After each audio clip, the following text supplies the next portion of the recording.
When I was a young child, I would wait patiently at my mother's side, a simple one word per page book grasped in my small hands. As she would read, I would listen with large open eyes, absorbing every little piece of information possible. When I was a little older, I lay down next to my grandmother, snuggled tightly underneath my sheets, piles of books laying next to me.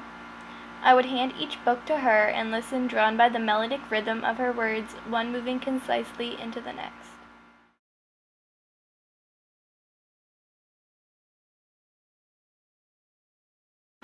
After a few more years, I was the one reading and writing. I read on the bus to school and to my sister. I then started to write. At first, only a few words scattered randomly onto a blank white sheet of paper led to multi-paged essays.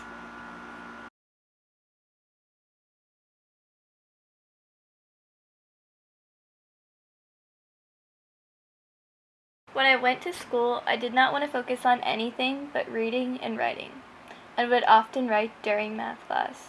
I thought I was great and would grow up to be some famous author, but as I matured going into high school, I realized that others could write just as well as I could.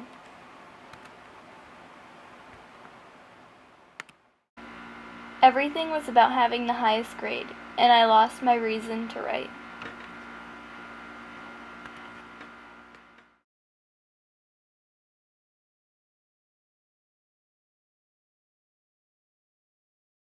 I stood at the large wooden door waiting silently, my mind scattered with insecurities.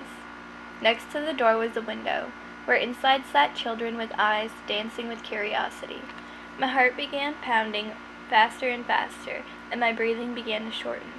I turned the handle and stepped into the classroom, where I grew not only as a student, but as a writer throughout the course of a school year.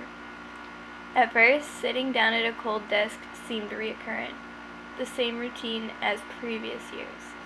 I never conceived that I could actually learn valuable lessons and skills that I would continue to utilize in following years.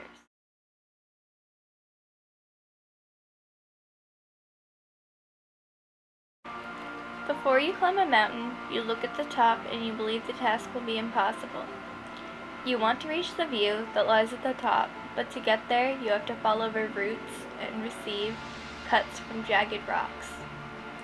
Within the first few days of attending class, I learned that I would have to produce a portfolio including 6 extra essays and 2 rewrites. I would have to recreate this every month. Honestly, this assignment made me want to break down and cry, as never before had I been asked to complete such a daunting task. When I wrote, my writing had a voice, but I couldn't think of anything interesting or worthwhile to write about. Therefore, my writing had style, but it didn't match up to the level that I desired it to be. During the first few weeks of school, we took vocabulary tests, and I failed every single one. My confidence had begun to deteriorate, and I had stepped off the trail and into the wilderness to be lost forever, or so it appeared.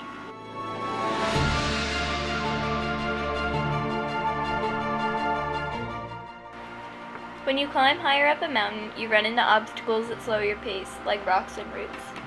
While you may be forced to move slower, you can't give up because you are one step closer to reaching the top. I went into quarter 2 with an open mind. I promised myself that I wouldn't procrastinate and leave all my writing to the end of the quarter. But again, I found myself struggling 2 nights before to complete every single essay. Though for me, I realized my largest obstacle to face was the reading of the play Julius Caesar. This play made me want to shoot myself in the head to put myself out of misery. I could not understand why Shakespeare would write in such a confusing manner. While I felt as if I was stumbling off a cliff, I began to become independent and to realize that I had my grades at the control of my fingertips. I just had to be willing to put the effort in to achieve them. Quarter 3 evidently pushed me out of my comfort level entirely. The most dreaded part of the year had arrived, the poetry slam. I hate public speaking, and therefore, when asked to write a poem that was to be delivered in front of an entire class with genuine passion and emotion, I wanted to have a magic cape thrown over me that made me invisible. I thought that this was going to be my ultimate failure, and I would fall downwards, but I was wrong. After monotonous nights of a lot of ink and whiteout, Sydney and I had produced a poem that we took pride in. However, I had no confidence to deliver it. When the day of the speech came, I felt my heart begin to beat faster and my palms warm. I was incredibly anxious, but recollecting, delivering the speech was both exhilarating and unnerving.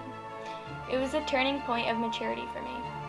While I knew that I had given a speech to a class of people who could judge me, I didn't care because I had created something that I was proud to deliver. It was my own, and no one could take away the satisfaction I had in reading it. I had climbed over the biggest boulder on the tallest mountain, and it was thrilling.